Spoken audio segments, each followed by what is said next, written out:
នឹងទៅទៀតនេះប្រហែលមកពីកម្មករស៊ីឈ្នួលនៅផ្ទះយើងនេះខ្ជិលជាងកម្មករនៅផ្ទះនោះហើយមើលទៅចាប់ពីពេលនេះតទៅយើងត្រូវតែជំរុញបង្ខំពួកនោះបន្តិចទៅបានលោកម្ចាស់ហើយមិនធ្វើការទេអីបាទលោកខ្ញុំស្រេកទឹកពេកទើបឡើងមកផឹកទឹកបន្តិចរួចសឹមទៅធ្វើការវិញឥឡូវហើយអាកំជិលមិនទាន់ដល់ម៉ោងសម្រាប់ផងបែរជាមកផឹកទឹកទៅធ្វើការភ្លាមទៅពិតជាខ្ជិលមែននឹងងាយទៅហើយពួកយើងសម្រាប់ត្រឹមនេះចុះ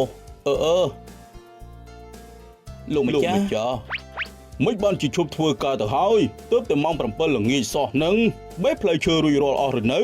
បាទលោកនៅសល់បន្តិចបន្តួចស្អែកចាំបេះមកហើយ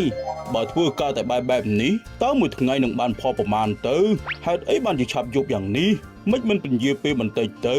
ដើម្បីកុំឲ្យពួកនេះឆាប់បានសម្រាកពេកតានេះចង់ឲ្យពេលថ្ងៃយូរថែមជាងនេះទៀត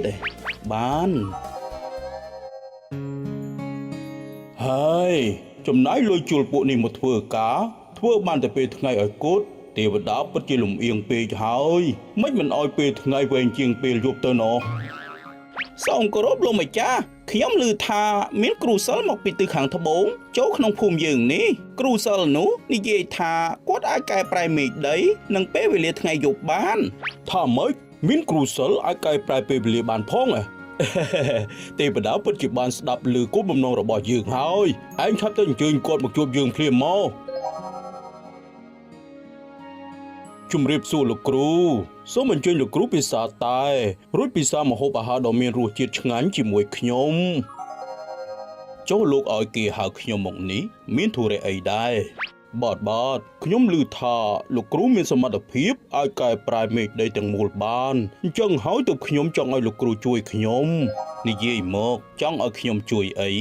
រឿងរ៉ាវគឺយ៉ាងនេះខ្ញុំបានជួលកម្មករឲ្យមកធ្វើការនៅផ្ទះខ្ញុំពួកគេទាំងនោះយ៉ាងនេះខ្ញុំបានជួលកម្មករឲ្យមកធ្វើការនៅផ្ទះខ្ញុំ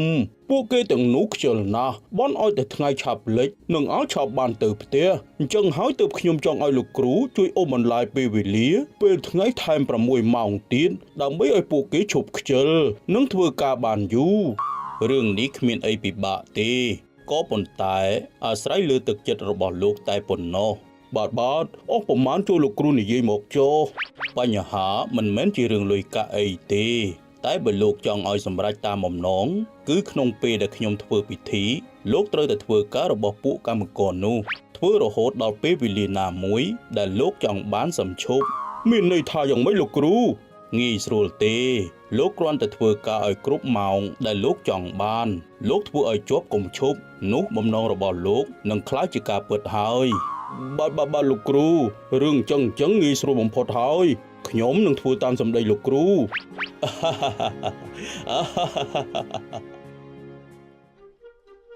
អស់លោកកំជិលទាំងឡាយអើយចាំមើលចុះយើងនឹងធ្វើឲ្យគ្រប់20ម៉ោងឲ្យពួកឯងមើលភ្លឺភ្នែកម្ដងហើយចាប់ពីស្អែកទៅបើធ្វើមិនបាន20ម៉ោងទេកុំសង្ឃឹមថាបើកប្រាក់ឈ្នួលបានហើយសោះ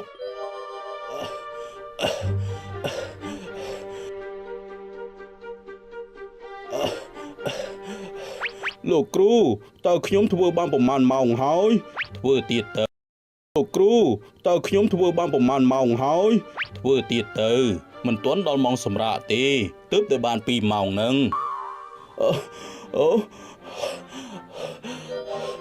អូយលោកគ្រូខ្ញុំធ្វើបានប្រមាណម៉ោងហើយធ្វើតទៅទៀតទៅញាប់ដៃញាប់ជើងឡើងទេវតាមិនសពព្រះទេឥឡូវហើយនៅ4ម៉ោងទៀតទើបដល់ពេលរសៀលថាម៉េចតែទេវតាមិនសពព្រះទេនៅ4ម៉ោងទៀតទើបដល់រសៀល